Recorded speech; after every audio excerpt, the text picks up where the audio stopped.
girl Palmyra, writer, producer, and retired emo kid of color, here to talk about navigating race and racism in the subculture that was emo and scene and hardcore.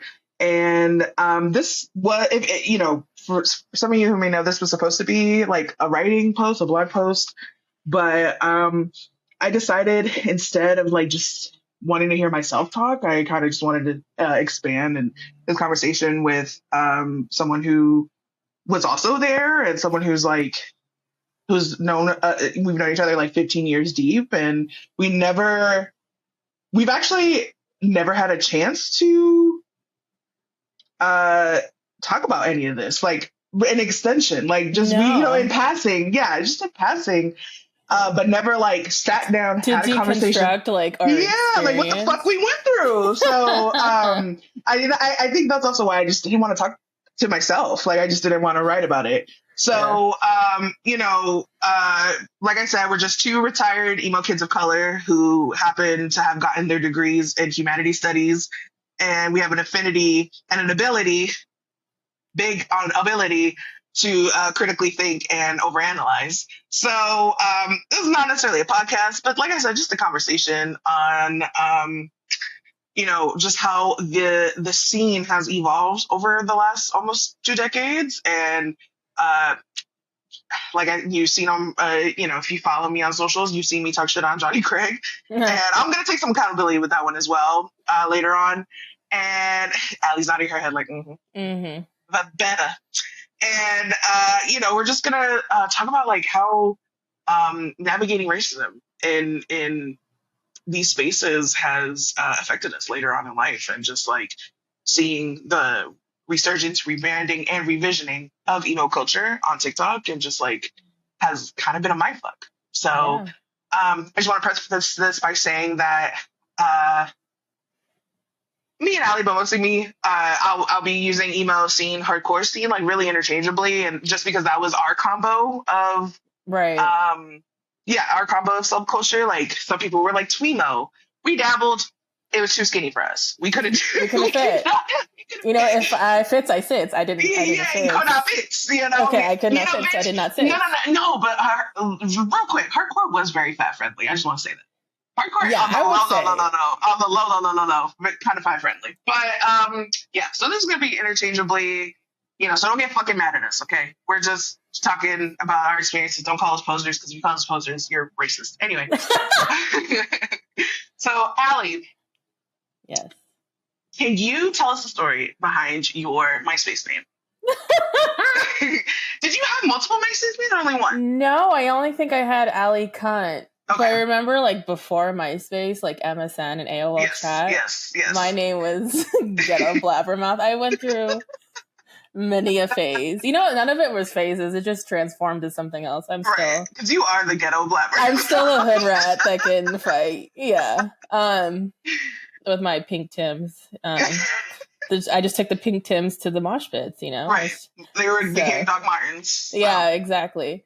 Because, everybody was like, Charlie XCX, she got her name during that time, and that was like the MySpace time. Mm-hmm. So I wanted something a la, something similar. And the scene was just like, kind of like thing. So it's just like, yeah.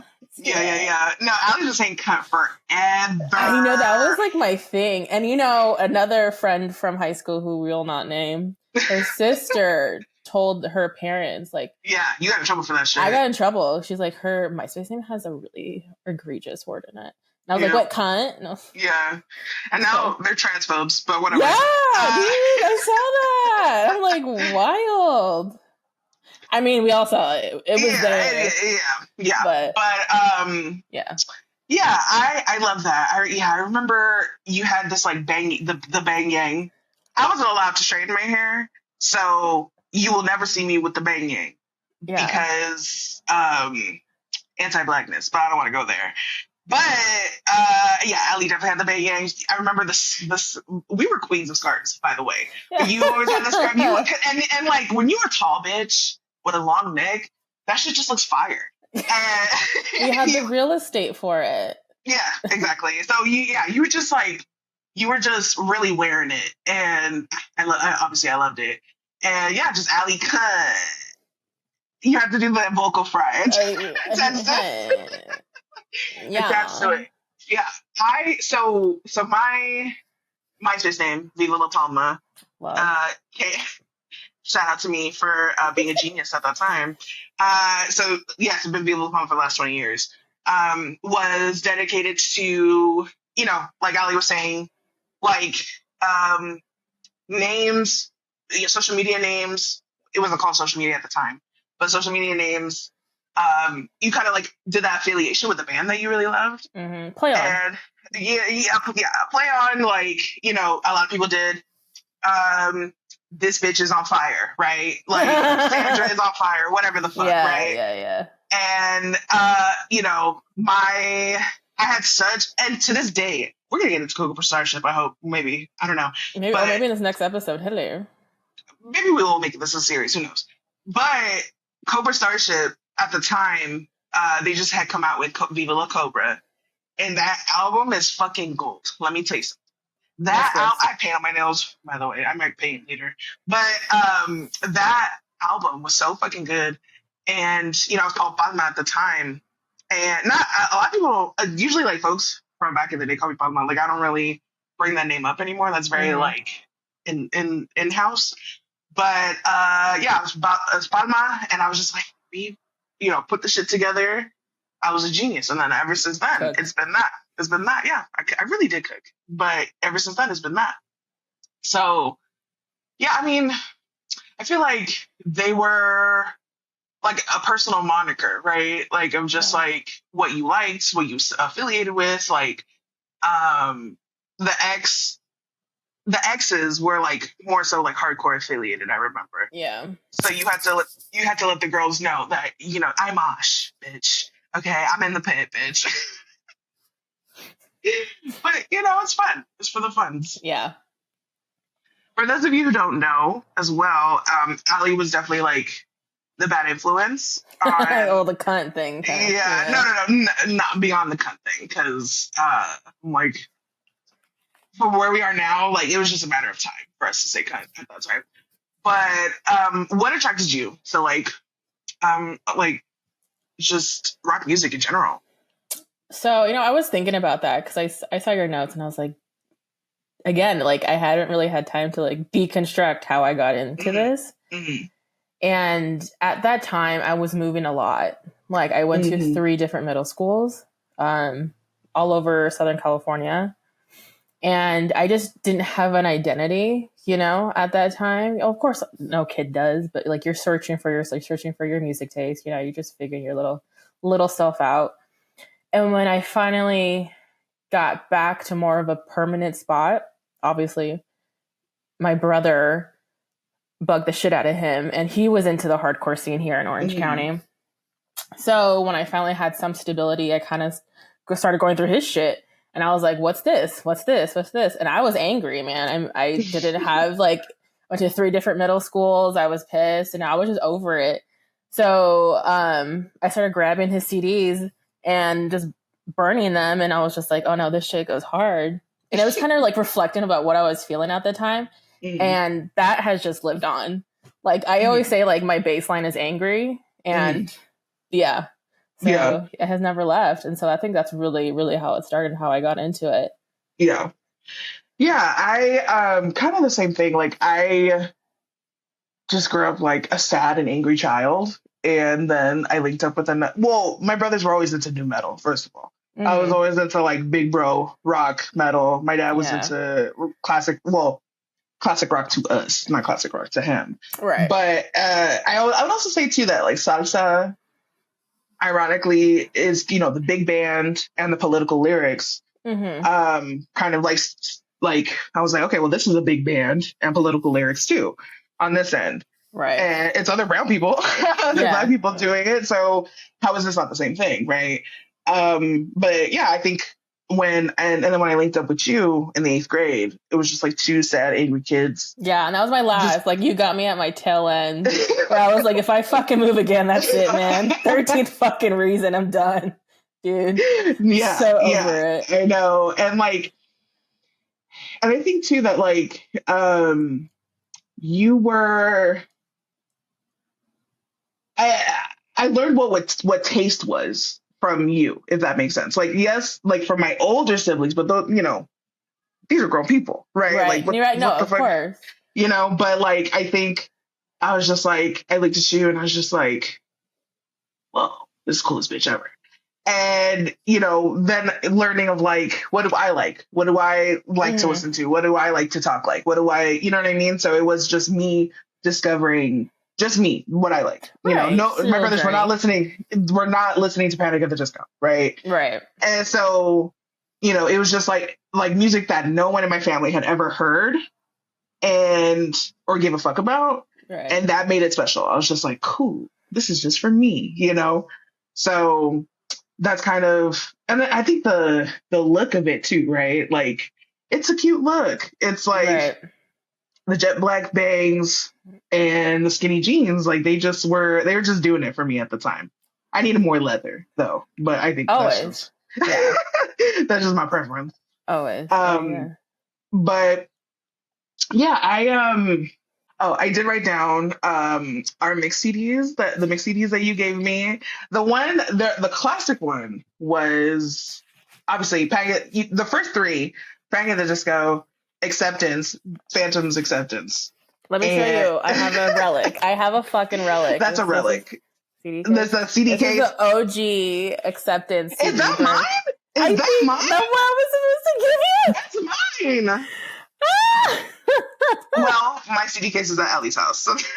Yeah, because this is your writing. That's AFI. Mine. Day of Contempt. I love that. You gotta give that back to me, bitch. I know! Dude, this one's me as I lay dying. Yes. One thing I will say, I burned all the music for you, but I was not a playlist maker. I just had the most random shit. Yeah, I would just put. Yeah. Well, we didn't have like playlists. That concept didn't necessarily. Yeah, curation wasn't a thing to us at that time. No, I was just like, what can I fit in this fucking CD for you? Yeah, pretty much. What else I got? And then Sevenfold, sounding the seventh trumpet. That's a good fucking album, bitch. Fucking no skips. That's a good fucking album. Okay, let's fucking go. What else we got? What else we got in there? No, let's go. Let's go through this. Okay. The thing is, I would just put CD number, whatever, because I would have this whole on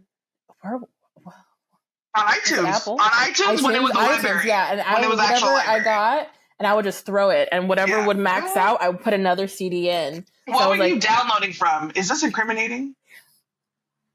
Never mind. No. Never mind. Okay, so we have a second one. Anyway. Let me keep going. I don't think... Is that... Okay. Bitch, do you have my stuff at your house? That's not mine. I don't think that's mine. No, these are mine. No, these are mine because look at 18 Visions. Okay, yes, that is definitely yours. This bitch is 18 Visions down. Yes. This is your Neo. Fucking random. Period. Fuck Neo. Skiska, the city sleeps in flames. Oh, R.I.P. Isaac, right? R.I.P. Damn. Let's see. And then some of them are just blank, and I just saw them together, right?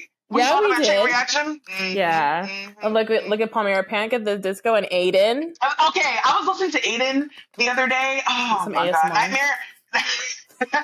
Nightmare Anatomy is still a good album.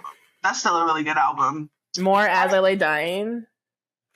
I was obsessed with it. Now. Yeah, it's embarrassing now because that nigga tried to kill his fucking wife. That was crazy. I was thinking the difference between like emo scenes and like metal, like death, like hardcore. Not death metal, hardcore metal and stuff. Mm-hmm. Is like they try to kill their spouses, and the emo scene kids just like sexually assault. Yeah, I kind of talk about that in our notes of like the scene. Just, I mean, it's sex, drugs, and rock and roll, right? But like, you're right. There's so much room for toxicity that are like, in punk it's like anti-government, right? And then in goth it's like the over romanticization of the macabre, right? But like in emo and grunge and like new metal, it's just like I'm a piece of shit, but I love you and you're gonna love me despite us being, you know what I mean? Like it's just despite like me never ever changing and being the worst possible person. Yeah, I will never change. I will never change. I'm literally telling you.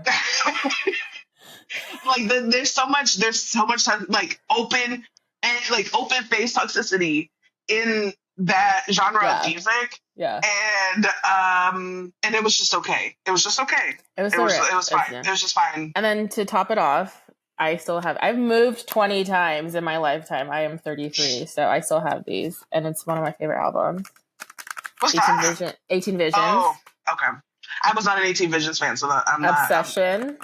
Okay. And then I remember going to Hot Topic the day it released and bought this. I remember that as well. I remember. Oh shit, that's a classic as well. That's a motherfucking Bleeding Through. The Truth. That's a classic. Mm-hmm. Get out of here. Mm-hmm. Anyways, okay, that was a lot of fun going down. I feel like like if we want to revisit the past and like be derivative, at least you got Bleeding Through, 18 Visions. You have Throwdown. The Warriors, Throwdown, Every Time I Die. Fuck. Something of Mayhem. Sons of Mayhem. Maylene? I was like, Maylene and the Sons of Disaster? Sons of Disaster. Yo, I added them to my workout playlist. I was like, so hard. Yeah. You know what I mean? Like, there are bands to go by, but, we're going to do the same 5. It's fine. But, that was a good memory. You got to give me those CDs back, bitch. I'm going to put them in a little, shadow box. Yeah, because I was looking for those, actually. So I'm glad you have them. From 2010 to 2015, we were not friends at the time. And I bring that up because I feel like the connection to other scene kids was stronger after 2010, because you started there was much more social media, and it was growing, yeah, and we were all over dating apps. This emo kids, emo kids and dating apps is like emo kids in MySpace. They fucking infested dating apps. Don't ask me how I know, but we were kind of just everywhere socially, online, on the internet. Right. So I know my experience was, a lot of it was like I said, dating apps, Twitter, and Tumblr. So I thought, what was yours? I know we didn't. Tumblr, little throwback. Yeah, Tumblr for sure. Dating apps, yeah. At that time, I was married. So I know. But after, it was. You're an emo kid. You were in a toxic relationship. I'm dead. I'm an emo kid. I had BPD.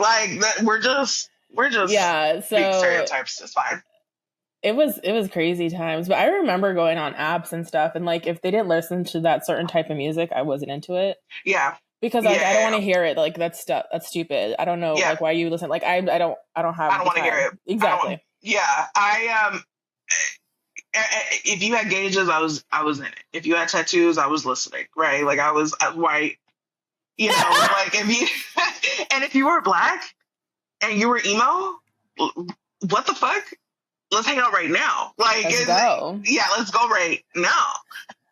But then you find out they're all abusers, right? They're 30 years old, want to talk to someone who's 19 years old, right?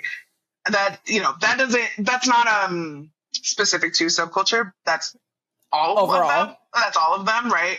But that's just what I remember going through at the time. Yeah, 100%. 100%. And then they got a white girlfriend at home, or non emo girlfriend at home. But pixie dust, yeah. Yeah, a little. Yeah. And I feel like Tumblr, in comparison to Twitter, I feel like Twitter was if we're gonna split MySpace up into categories, it was half music, half chat, forum. Yeah. And I feel like Tumblr was a forum, obviously, but music heavy. Yes. And YouTube, obviously, too, right? Yeah. And Twitter was more chat forum heavy. So you just saw every emo from everywhere in the world, really, the British emos, the Spanish speaking emos, just everybody just talking shit about, whoever's in the news for what, yeah. God knows what. Yeah. And, the rise of like meme culture at the time too. The be like, the bitches be like, hoes be, stuff like that. So it's just like, whatever niche you were a part of, that just took place of your whole like meme like knowledge, right? Your meme literacy, your meme literacy. Because like somebody will refer like, "Oh, do you remember this meme?" I'm like, no, there's some I'm seeing. I'm like, I have no idea what that is. I don't know who that is. Yeah, I don't know what that is. Never seen that in my life. Yeah. I was not on that internet. Yeah, absolutely not. No. But it was nice to know that, like, at least on the internet, we weren't the only brown kids, right? But definitely, like, at shows, we were the only brown girls and big girls for a very long time. Big girls. And the thing is, our location did not help. Mm-hmm. Being in Orange County is just, behind the orange curtain, right? It's just white. Right. White bullshit across the board. And then you go into a subculture, which is more exclusionary, it's just going to be even harder to find one or more of us. Right. I think, though, that was the case until about maybe 2013, 14. As we head like towards like the middle of the decade. Yeah. Yeah. I think that like the brown kids were it just started to be okay for the brown kids to like what they wanted to like. I think our micro generation, because they're still millennials, right? So like our micro generation of parents were like, you ain't doing that shit. Right. And then like the little bit younger parents are like, that's okay. You can do that shit, And so you just have like, I just remember when we got back together, like going to an we went to an Every Time I Die concert at the Observatory. Which was lit. Sick. Which was lit. Even though like some of the punks there were annoying. They were of color, which punks are annoying. Like people in our scene are like, that's why like the scene now is very funny to me, because everyone's like supposed to be so loving and gentle and shit. I'm like, that was never the case. Right. That was never the case. But but they have a right to, Was it the 20th year? 20th? Mm-hmm. Mm-hmm. Yeah. It was a reunion tour. And we saw so many brown people. We saw so many Black 100%. And brown people, and we were like, what? It was really cool. It was really cool. And I feel like it was the start of like, okay, we are here. Like, we're finally like, it's very normal to be brown, to be of size, to be of this, that, to be from the hood, to be from, you know what I mean? Like it also helps, like, because Every Time I Die, they have been very vocal about being more inclusive. Not everybody, but like I feel like them more than other bands in totality. Yeah, which is saying very little, because it was very little, like in comparison. Right. Mm-hmm, yeah. Mm-hmm. Yeah, I feel like Aiden, Every Time I Die, Enter Shikari, like they were pretty vocal about like their beliefs and stuff. Right. I think hardcore definitely is part of the culture. Emo, I feel like emo. I think that's like them being vocal. No, I didn't feel that. I think that's the thing. I feel like emo, and that's why everybody was hating on emo people. The emo community. Let me not say people. The emo community, because I sound so like emo people, what I mean? And like the emo community, because it felt very for self. Maybe queer rights, because everybody was bisexual, and that was like barely, very barely, like, because everybody was gay, everybody was bisexual, or wearing gender non-conforming clothing. Right. But not with that language. Definitely not with that language. Definitely still calling each other the F slur, the everything. Yeah. So, and everybody was, despite revisionary TikTokers, just like, like people were very racist. Like, obviously racism existed in punk and in God's face. Racism unfortunately exists everywhere, even in even in pro-Black spaces, even in pro-Latino spaces, you know what I mean? Like, oh, it's always, yeah, people are always going to fucking have time for racism, unfortunately. So, but the thing in emo culture at the time, when it was fresh, when it was raw, it was acceptable. It felt acceptable. It was, I mean, welcome. they did it to us. Pushed. They did it to us, and we had no other choice but to accept it. Oh, we bitched about it, obviously. But oh, yeah. But like, yeah, it was you. welcome in a I was sense. calling everybody a cracker all day, every day. You were telling people, kill yourself all day, every day. I still do. So but like, we didn't take a line down. I'm just saying that, like, no one like, did anything. No one else. It was else almost did weird if you weren't, you know. Yes, exactly. And that's exactly the crazy part. Yeah. So I remember when I first started getting on the TikTok train in general, and then obviously my FYP went to emo because that's my interest. And this white woman TikToker, who I guess was a past emo kid, she had tattoos and the Ray-Bans, so that's enough for her to tell me. And she had the fucking gall to be like, there wasn't racism present. Shut up. And you are not the one bitch, you're white. What the fuck are you talking about? Shut right? up. Like, and it really, and from then on, I've been hypercritical of emo-ness online because now you lied to my face and you trying to fucking gaslight me. Why are you going to talk about a subject that does not affect you? Something that you would never experience. What? Ever. When people had, referencing back to MySpace names, people had slurs in their fucking names. Oh, yeah. Or in their little subtitles, in like a little bio. Yeah. So I don't want to hear it. I don't want to hear it. I don't want to hear it. Sit down. I don't want when grown-ass men used to put their fucking hands on me at the throwdown show to move me out the way. Oh, my God. I wasn't even in the way. We were never in the way. We were always never in the way. Yeah. So. Oh, my God. Yeah. Shows in itself is a whole fucking conversation. Mm-hmm. Like. I remember you told me you shared no clit in the pit or whatever. Oh, yeah. We talked. Shut up. Shut up. Right. And it's just like, and mind you, emo boys weigh $120. Baby, you don't want to meet me in the pit. You don't want to meet me. That's why they were scared. We're gonna send them to the ER. They were scared. They were a scare.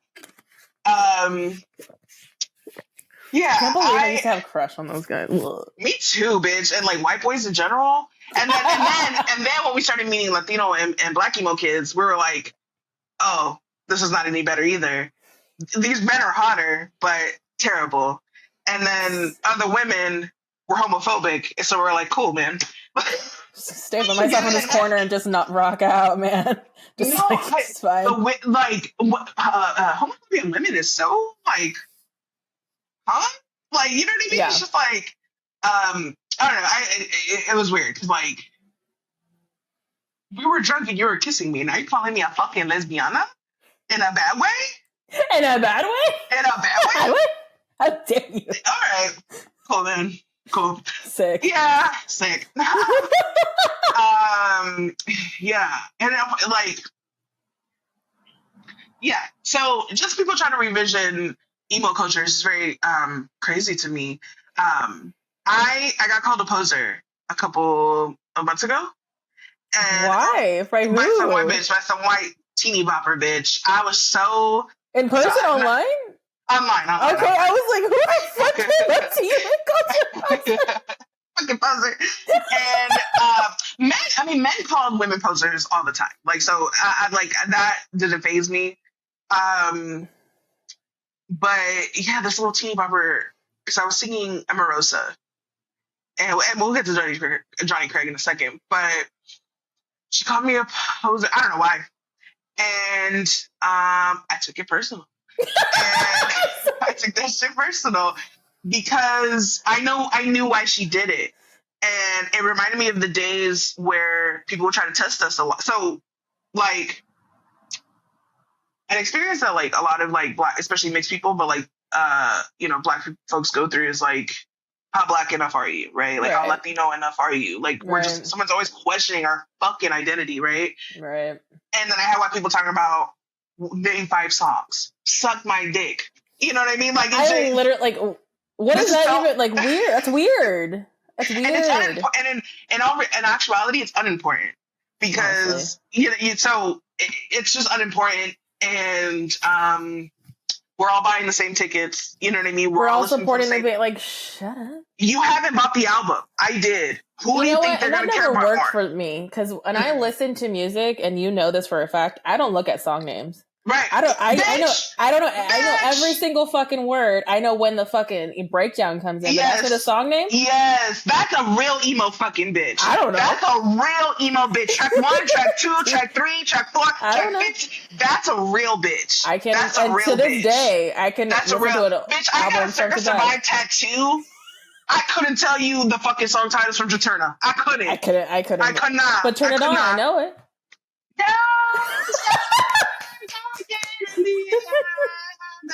Like, please. Like, if you ask me name like 2 songs off of Hot Damn, I couldn't tell you. What? Yeah. I mean, besides, you know. And then remember, those same bitches, those same motherfuckers who would ask us that. Like, do you remember at that same show, the same Every Time I Die show that I was just talking about? Is the one where you wore fucking chanclas or slippers too? No, you always have to put me on blast. Because I was like, bitch, okay. Anyway. Okay. Anyway, no, it was that. It was. We've just been to the observatory a bunch of times. Because we went twice. There was one for the 20th, and then they came back around, and I think the one we were there with your brother and your ex. That one. That one we went home. I remember we were fucking going so hard, and then like she looked at us, and we were like vibing. And because anywhere I go, we gonna act like, bro. I'm a black girl through and through. I'm gonna act like one. I'm gonna be one. You know what I mean? Like, I'm just like, I'm like I can feel Keith spit. Like, I'm gonna fucking go crazy. Yeah, I'm gonna go feral. Yeah, like the whole like I'm gonna be seen walk into the break. That is not new. And I'm not saying that to like stunt or flex or not. Like, as in, we're on the same page. Like, black and brown people are on the same page of like, I'm gonna be me. I'm gonna bring my culture to this shit. You know what I mean? Like, and I love that. I love that about us. I love that. So I love seeing that now. Like that, I'm like, hell yeah. You know what I mean? So, and we were just like that. And other black and brown emo kids were definitely like that too. Unless you have like internalized hatred, I can help you. That's a different story. Yeah, I'm like, that's between you and yours. But that show, no one was singing. Do you remember? No one was going crazy. No one was singing. And it's those guys who want to ask you about the song lyrics. It was kind of ridiculous. But so when men call me a poser, I don't take it personal. But a little white girl, that did hurt my feelings because I knew she was calling me a slur.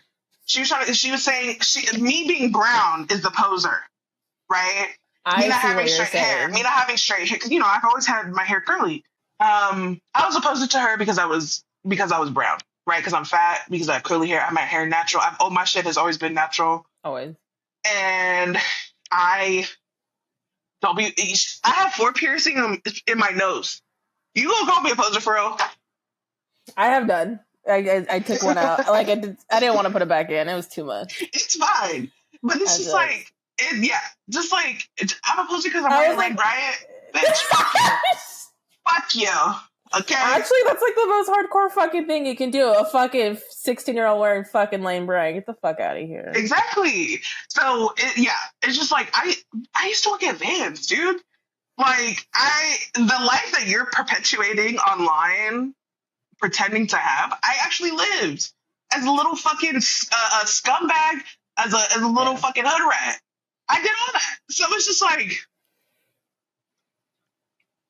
what? Yeah. No, you know what I mean? So just based off of how I looked, she was calling me a poser. And I was just like, wow, that has not changed. That part of like prejudging black and brown folks who like listen to whatever. Like, I'm singing Amorosa. You were not alive when this album came out. You were still in your dad's ballsack. You were in your grandma's womb, first of all. Like, who are you to tell me what I don't and don't know, what I do and don't know? And so that just was so wild to me. Yeah, I go back to the aesthetic of it all. Like, if you literally aren't perceived that way online, or you look that certain way. It's just like, who and what are you talking about? You know? Right. Which is really, it's so bizarre, bitch. I have never been a morning person. Bottom line knows this. Ever in my life. And you think at my old ass age where everything's creaking and cracking, I'm actually going to do all that too? Right. It's not happening. It's not happening. And it's just, I think of Kevin Siegel's character, right, in SLC Punk, where he's like super nerdy in comparison to Matthew. I literally rewatched oh my god, SLC Punk, and because Matthew Lillard, hello, but I related to what's his face, who was just like, oh, he's undercover, oh, he's like, you know, da, da, da. And I'm like, yeah, he's about that fucking life. Yeah, you just wouldn't know. Exactly. You just wouldn't know. Exactly. So it's just like, damn, I'm not emo because I wasn't allowed to fucking straighten my hair. Yeah, that's weird. But I did the self-harm part, like, fuck up. Shit, we want to go tit for tat? No. Shit. No, but you know, so, yeah, it was just, or you see bands, there was this band that forgive me, but I think anyone under the age of 30 might know who I'm talking about. There's this band, they're all black men, young men, very young men. And they were singing like a Sum 41 style of a song. And everyone kept calling them Black 182. A simple black, just like. I was like, is that a slur? But it sounded like a simple black. Like. Right. I don't like that. It just sounded weird. That just sounded weird. No. Yeah. So they kept doing stuff like that. And I'm just like, okay, this feels weird. They're playing along. Maybe they like it. They think it's funny. Whatever. But, and then I heard about Craig Owens, who was a big one. I remember you liking Craig Owens, though, right? Yes. I mean, yeah, I wasn't like diehard. But like him and like the whole, like Johnny Craig and all that, I'm like.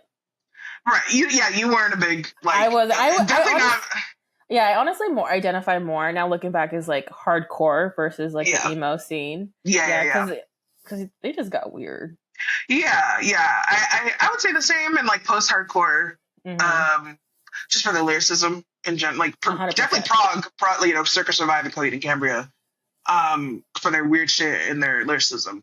And it's very, in our personalities, if you knew us, it would be very obvious. Yeah. But with Craig Owens, he said something really racist to a really young emo artist and told him he's black and told him that the only reason why the reason you're here is because you're black, right?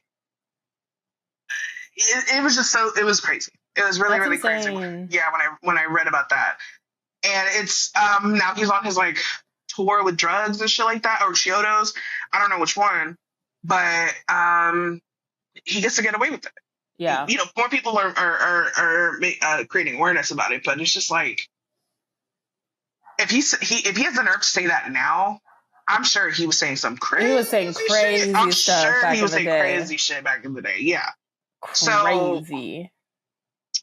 So the whole like, there's no racism. There was no racism. Also lie. Ignorant. Because there is now, and that because I feel like in the scene we never resolved a lot of those fucked up issues. You know what I mean? Like grunge. Not that grunge doesn't exist anymore, but like they closed the chapter on grunge, right? We closed the chapter on nu metal, but obviously emo. We haven't closed the chapter on that just yet. It keeps rebranding itself. Like, don't ask me the band name, but they're like, don't ask. Like they like teamed up with like this wrestler. She's like really strikingly beautiful. Like, oh, you're talking about the goth? Riley. Yeah. The goth one, right? The sexy ass goth, the Australian bitch. Yeah. And then I saw like, is it Roanoke? Not Roanoke. That's a freaking place in Virginia or something. Ronnie. I don't know. I don't know. Ronnie Radke? Who's that? Who's that? He is the lead singer of Falling in Reverse. He went to prison for manslaughter. Sick. See? Okay. That guy? Are you talking about him? Yeah. He was. Who did he slaughter? Who Who was the person? I don't. A friend, like a colleague of some kind, and they got into a fight. Like there were people around, and he punched him so hard that he died. I think allegedly. I definitely could be fucking wrong. Everything's alleged. Very allegedly. I definitely could be fucking wrong. I just know he went to prison for manslaughter. That's all I know. That's insane. Yo, rebrand. Definitely. I never did talk about him. I'm seeing this all over the place, and I was like, okay. So like, it's rebranding itself. It's like it's going into different art. I would say art arenas. Like there's Spanish. There's Spanish hardcore now. I love it. I love Spanish hardcore. Yes, and I'm like, oh my god, I never from like we'll make a playlist and we'll put it in the notes. But like it's Bitch Knock Loose. You know, that's on a man of color. But Knock Loose was on Jimmy Fallon or one of them.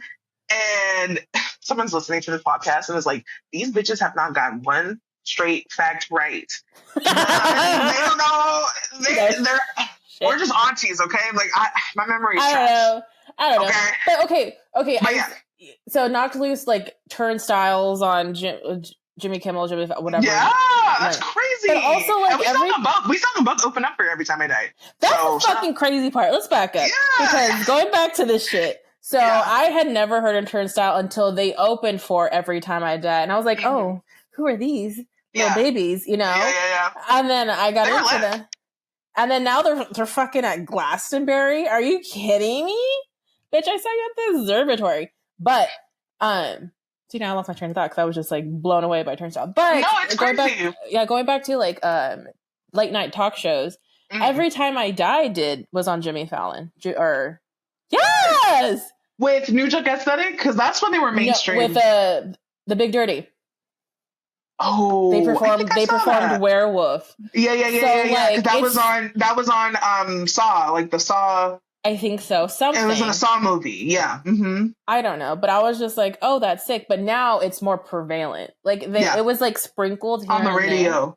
Paramore's on the radio all the fucking time. Not a rebrand, because like I feel like Paramore was either half beloved or half hated because of misogyny, right? Like people hated on hate, including us. We were misogynistic. We had internalized misogyny that we were. I was listening to Paramore on the low. I was like, ugh. You know what I mean? So because I fucked with that album with the red couch on it. That's a good album. Yeah, that's a good album. We eventually got. Don't ask me the album name or ask me the songs on it, but I know the album cover has a red couch. Exactly. Yeah, you know, we moved on from it, but I now I don't listen to men at all. I'm just like, bye. But I listen to disclosure to the folks who do listen. I still listen to the same 3 fucking bands, and it's now flipped. I used to be the one who introduced music. Now, if it's not for Palmyra, I don't listen to anything. I'm just returning the favor. That's fine. I produce things that revolve around subculture. Like that ended up being my career. I ended up doing that. So I do bring a lot of stuff to Allie's attention, and so. And Allie is a fucking editing genius. Like, she's a graphic designing genius because of fucking MySpace. So the internet did help. I have a really great paid job because of MySpace and learning how to code and everything. So yeah. Because I'm one of those fucking falling stars while the breakdown was happening when you visited my page, bitch. Okay.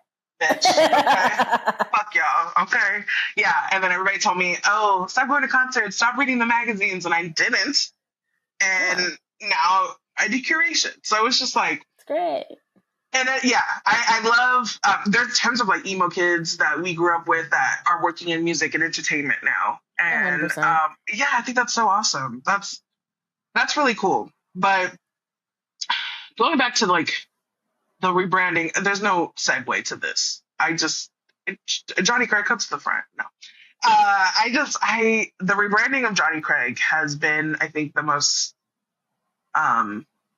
surprising yet unsurprising because of how problematic Johnny Craig is and how much of like witch hunt, bloodthirsty the internet is. But at the same time, if you sing well enough, no one will care what you did to anybody. Like Blinders, yeah. Yeah, he has a Chris Brown effect. He has a Chris Brown effect. But he can actually, I mean, I see Johnny Craig a lot of times live, and he sounds better in the booth. I'm just saying. Yeah, I saw them. Not Johnny Craig. I saw Circa live. Remember that festival you couldn't make it to? It was like Circa. Yeah, or was it Dance? Circa Survive? Girl, I don't know. They all sound. Sorry, they all sound the same. Circa Survive is Anthony Green. Damn. See, I don't care for these little white. Yeah, I get you. R&B. Kids. Like, I don't. No, Anthony is more folk, I would say. Like, his voice is more like folk related. Okay. I'm gonna get jumped and the circa jerks are gonna be like, bitch, what the fuck are you talking about? You guys are called circa jerks? I'm dead. No. Oh. It's derogatory. I'm dead. It's derogatory. No, we saw Dance Gavin Dance at Warped Tour, but that was with Kurt Travis. Sure. They got a million. Dance Gavin Dance. I will also drag Dance Gavin Dance a little bit. Dance Gavin Dance is an excellent band, and they have such an ability to reinvent themselves. Yeah. But at the same time, every single lead singer that they fucking have had has been an abuser. And I'm very curious as to when are we going to turn and say, why are you motherfuckers in community with so many abusers? But then I want to turn and say, why is there so many fucking abusers allowed in the scene? So it's hard to pivot onto like who's exactly at fault. Like a person who's at fault, right? Besides like an institution or a system. But I think of Johnny Craig, and I'm going to start with like me naming some accountability. I was talking to my friend Jay, shout out to Jay, and Johnny Craig's a funny topic. Like I remember making fun of him because it was so obvious that like Johnny was trying to be black. Like he was really trying to cosplay as a black man. Yeah, I saw your notes. It's like the Tina Marie of. No, Tina Marie embodied. Right. Johnny Craig was trying to be. He thinks he's Chris Brown. He thinks he's part of Jodeci. Like he does. He really thinks he does think that, or did. I don't know about now, but I haven't seen that man's face in years and years and years. I don't even know what the motherfucker looks like. Just a leprechaun. That's it.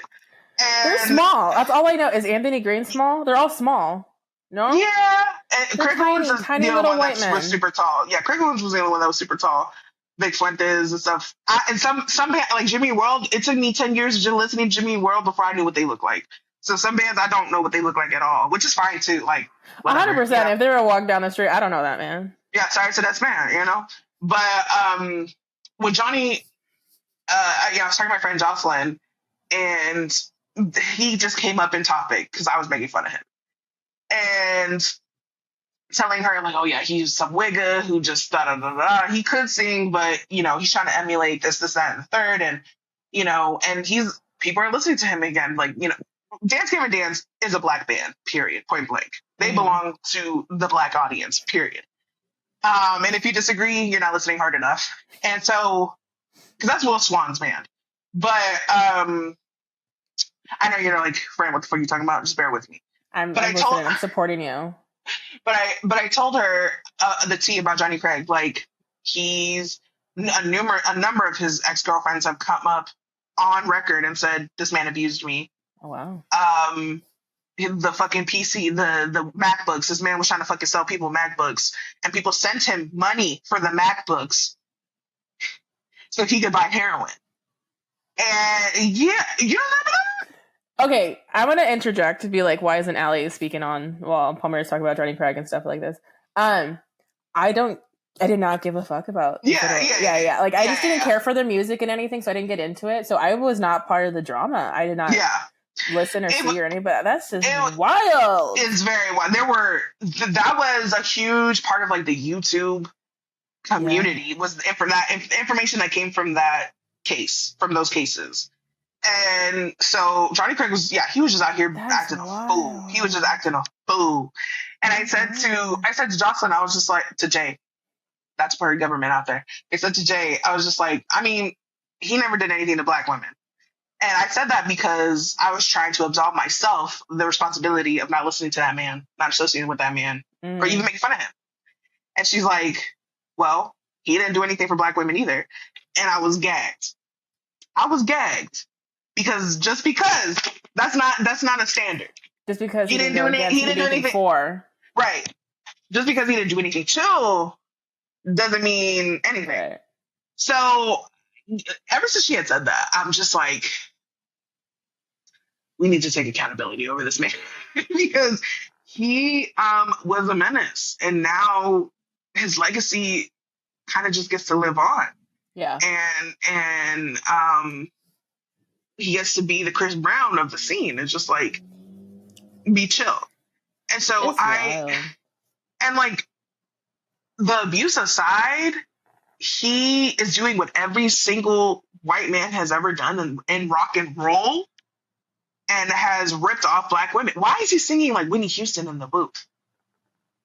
Why was he singing like not singing? I think he definitely was trying to emulate Black men in his singing, but he sounded like a Black woman. He ended up sounding like I said, Whitney Houston, like just the big powerhouse belts in hardcore music, which is attracts Black and brown people to his music. Like if you hear the covers now on TikTok and stuff like that, a lot of the men who can pull it off are Black and brown men. A lot of the people who can only pull it off the best are Black and brown women, though. And so it's because Black women are the blueprint of rock and roll music, right? Done. So like we know with like Sister Rosetta Tharpe, right? Like every little white boy, Elvis was trying to sound like her. Like every little white boy after that was trying to sound like her. And I feel like Johnny Craig is absolutely no different.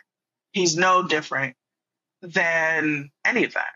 And he has not received not one piece of backlash for it. You know what I mean?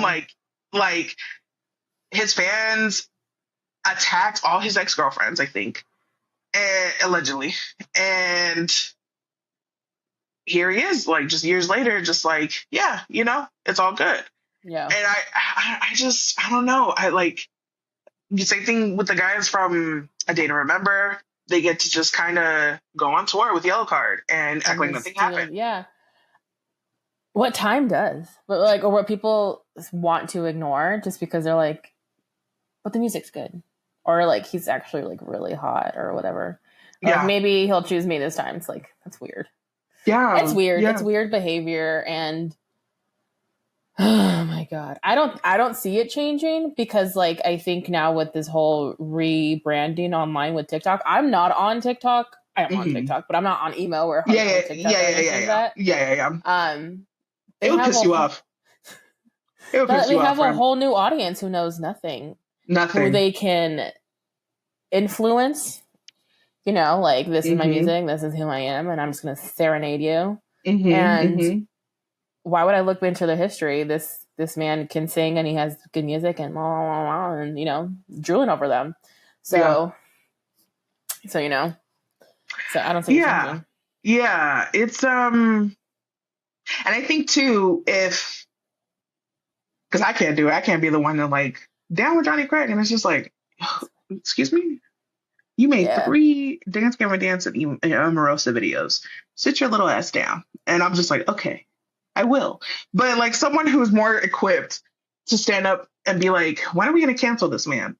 And they would get the witch hunt, right? Like they would get fucking thrown in the dungeon before Johnny Craig would get thrown in the dungeon. I'm not saying I want Johnny Craig to be thrown in a dungeon, but like, I don't. Did he ever? I'm not asking you because I know you don't know. How would you know? But like, I'm asking rhetorically. Like, did he ever see consequence for those actions? I don't know. And then I guess too, like, I am asking this, like, what does accountability? I'm not in community with him. You can't hold people accountable that you're not in a community with, right? As we've learned on TikTok recently with these. Have you heard about the accountability archives? No, I was like, what the fuck? I am not online like that, man. I'm like so oblivious. I'm just looking for recipes and shit on fucking TikTok, dude. I was like, what's this high protein, low calorie? Yeah, you're like, I just a girl. I'm just a girl. Like, I'm not on this. I can tell you what book to read next, but I don't fucking know. Right. Well, it just, for those who don't know, the Accountability Archives is just, it does exist IRL. It's this team in Palestine who they take record. This team in support of Palestine, and they take, by the way, free Palestine. Don't get it fucked up. 100% from the river to the sea. Okay, so they are collecting information on politicians, important figures, on like what they said during this time, like what they said during the war on Gaza, and the like in case they lie in the future, right? Like talking about like, oh, we always saw that. Oh, really, bitch? Because on fucking January 18th, 2025, you said different. You know what I mean? Like that. Yeah. So with that, to just, like I said, hold them accountable, make, and so that way, like, we're not living on lies, right? And we can live accordingly and not repeat history and stuff like that. So there was this TikToker, I'm not gonna say her name, right?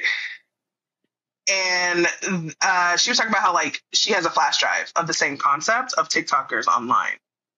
And everyone was really upset about it because they were... it's such a mess, dude. But essentially, there were TikTokers, there were Black TikTokers who were talking about, oh, I can't wait to buy condos in Gaza because Kamala had lost the election. And so foul. Folks were blaming pro-Palestinian voters, like potential voters, for her losing. So that was their response. It was ugly, very, very ugly, very, very ugly.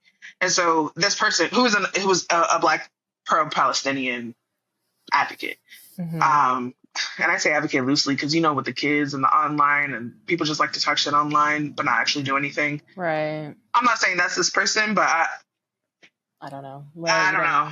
Yeah. And, they were just keeping track of these things. And then they kind of got a little lost in the messiness,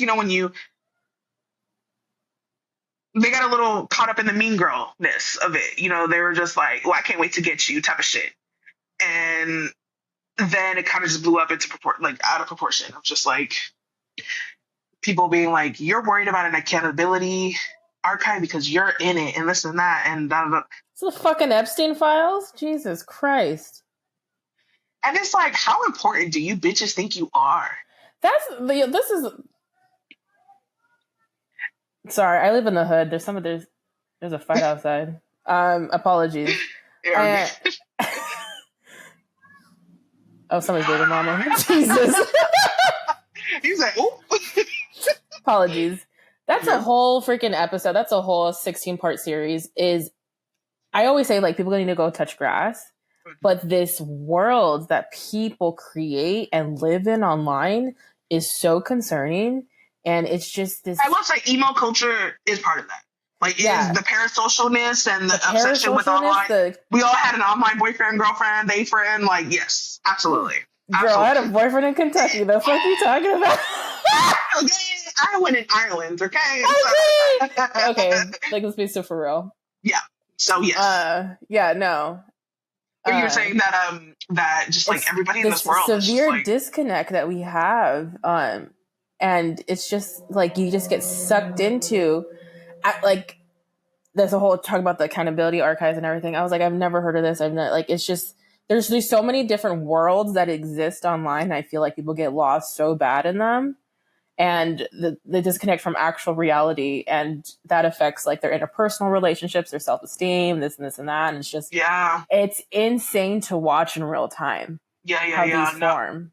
Yeah. And we were, and you and I were, like, I would say you back then more than me, because I just was never allowed to do anything. But we were online. We were on the computer. We were in those chat rooms. Yeah. Because the thing is, our parents always threatened us. Oh. We were always scared of our parents. Yeah. They were always terrified. Like, I'll fucking kill you. And I'm like, okay. And the computer was always in the kitchen, and they're like, then limited time on the computer because you get off the fucking phone because somebody had a phone call. Sidekick. When you had your sidekick, that's when you were popping pussy for real. Okay. Those were cool. Yeah, it's fine. The things online are just so spooky. It's scary. Spooky. It's hard for me to I saw somewhere, I read somewhere that it was like back then when we were in our 20s, up until we were in our 20s, it was in real life first, and the internet is something else. Exactly. But now 100%. it's the opposite. Now it feels like the opposite. Yes, and it's terrifying. Very creepy. It does feel like we're in a horror movie. Absolutely. I trust 100%. online. Besides, but then I think about AI, right? But I trust the news online more than I do on TV. And it's like the news on TV is not showing me shit that TikTok is showing me. You have these reporters, you have these freelance journalists on the ground, reporting live or showing images that, mainstream news doesn't want to show. So there is some validity and truthfulness and some trust you have seeing these folks online, but it's kind of like a double-edged sword. But the thing is, you have to catch yourself. How far do you put yourself into these situations? Yeah. Mm-hmm. Or you could just fall down the fucking rabbit hole and then it's Pizzagate. It's wild. It's wild. It's really, I don't know. I don't even know where to go from here. You know what I mean? And it's just I do think though, in the height of emoism, there was also a sense of this whole anti-intellectual thing as well. Though I think that being really quote unquote educated in the band that you liked made it so that you could continue that research. That is a huge reason why we do the jobs we do as well. Because of the research space that is the subculture. You had to go look for it. You had to meet people. You had to go to the chain reaction bathroom and find the code in the fucking tampon box. You had to sticky walls. Just search for things. Yeah, so you had to spend time, and now I'm in information services. Exactly. You really had to sit at that computer, and you had to do. You know what? I'm gonna go on my little soapbox right now. I was not arguing with my brother, but we were going back and forth, how lazy people are using AI ChatGPT just to do basic searches when we were, in the iceberg, deep down in the iceberg. Okay, what site? Where do I go to find this? Where do I go to find that? That is a skill set that is dying. It's dead. A bitch is dead. Is dead. I feel like I would say dying. Let me not say dead, because there are. I have seen some Gen Zs, and I'm like, bitch, where did you find that? Damn, but also part of being a good researcher is being a good chismosa. You have to have that curiosity. You have to have that curiosity is dying. Inconvenience. It's convenience now. Curiosity is dying. Convenience is taking the platform, and I hate that. Yeah. Byron can tout to this. He's very anti-AI, especially in the workplace. Mm-hmm. And I thought ChatGPT, I was it's going to be super helpful. Helpful meaning as an aid, not the full frontal tool. Exactly. Mm-hmm. And now it's just, it's a mess. It's a mess. I Googled what is Swan Core, and it was just AI. And I'm like, I guess this may be right. I can't even tell you. Because we were the generation of Google, of Wikipedia.